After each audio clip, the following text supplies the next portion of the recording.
এদিকে জাহাঙ্গীরনগর বিশ্ববিদ্যালয়ে কেন্দ্রীয় শিক্ষার্থী সংসদ নির্বাচনের বাকি আর মাত্র একদিন। কাল রাত 12টায় শেষ হবে প্রচার। শেষ মুহূর্তের প্রচারণায় মুখর পুরো ক্যাম্পাস। নানা প্রতিশ্রুতিতে ভোটারের দ্বারে দ্বারে ঘুরছেন প্রার্থী ও সমর্থকরা। ভোট গ্রহণ হবে 11ই সেপ্টেম্বর। নির্ঘুম রাত কাটাচ্ছেন প্রার্থী ও সমর্থকরা। এদিকে জাকসু নির্বাচনে ছাত্রত্বের বৈধতা না থাকায় ভোটার ও প্রার্থী তালিকা থেকে বাদ হওয়া বাম সমর্থিত ভিপি প্রার্থী অমর্ত্য রায় জনপ্রার্থিতা ফিরে পেতে নির্বাচন কমিশনকে আইনি নোটিশ পাঠিয়েছেন। যেটা নিরপেক্ষ হবে এবং ক্যাম্পাস সহ এবং শিক্ষার্থী বান্ধব হবে। এখান থেকে যারা নির্বাচনে যাবে তারা সবাই প্রশাসনে যাবে। প্রশাসনের ভেতরে থেকে তারা কতটুকু শিক্ষার্থী বান্ধব হয়ে উঠতে পারে এবং শিক্ষার্থীদের কল্যাণে কতটুকু কাজ করতে পারে, তাদের রেসপন্সিবিলিটি কতটুকু করতে পারে, সেটাই হচ্ছে দেখার বিষয়।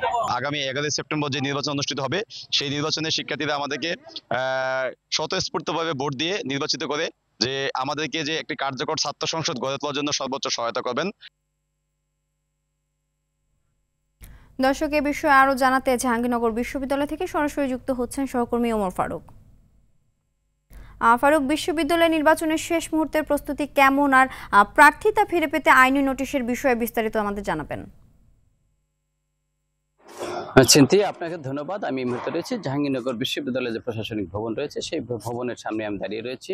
তো আপনাকে জানিয়ে রাখি, আর নির্বাচন প্রচারণার কিন্তু একদিন বাকি রয়েছে। শেষ মুহূর্তে কিন্তু প্রার্থীরা প্রচারণায় ব্যস্ত সময় পার করছেন বিশ্ববিদ্যালয় এলাকায়। এই মুহূর্তে কিন্তু নির্বাচনী আমেজ বয়ে চলেছে বিশ্ববিদ্যালয় ক্যাম্পাস জুড়ে। তো আমি আরেকটি বিষয় আপনাদেরকে জানিয়ে রাখি, তো সম্প্রীতির ঐক্য প্যানেলের যে প্রার্থী রয়েছে অমৃত রায় জন, তার প্রার্থিতা ইতিমধ্যে নির্বাচন কমিশন বাতিল করেছেন এবং তার প্রার্থিতা ফিরে পেতে কিন্তু তিনি গতকাল আইনি নোটিশ পাঠিয়েছেন এবং 12 ঘন্টার আলটিমেটাম দিয়েছেন আইনি নোটিশে। বিশ্ববিদ্যালয়ের ভিসি এবং রেজিস্ট্রার ও প্রধান নির্বাচন কমিশন বরাবর এই আইনি নোটিশ মেলের মাধ্যমে পাঠিয়েছেন সুপ্রিম কোর্টের সিনিয়র আইনজীবী অ্যাডভোকেট ব্যারিস্টার সারা হোসেন।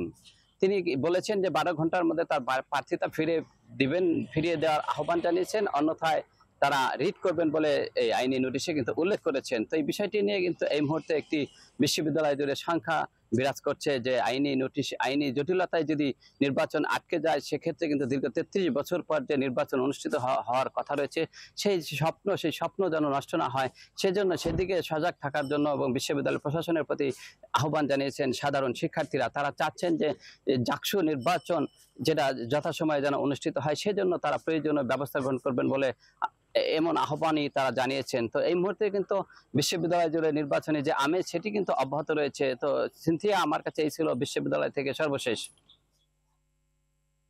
ধন্যবাদ।